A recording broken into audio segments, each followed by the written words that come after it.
what pad to use where. That's always the issue. Well, you don't need all these pads. I'd love to sell them all to you, but you actually just need 2 pads. So, first of all, you need the dry yellow, which eliminates pulling the vacuum cleaner over your floor on a daily or regular basis. Then we have the Nano Gold, which is for non-slip or porous type surfaces, even on cement, works a treat.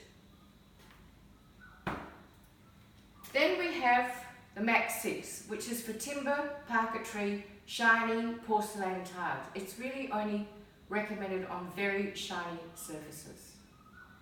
And to dry off, at the end on the very dry surfaces or any sort of floor, instead of dragging a towel over, we have got the Pure Soft.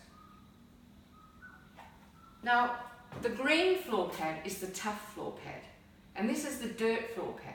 So if you have got outside decking with mould or timber, or if you've got your solar panels need cleaning, so your sunlight can actually get in, this is the floor pad of recommendation, the green floor pad, which is the dirt and mould floor pad.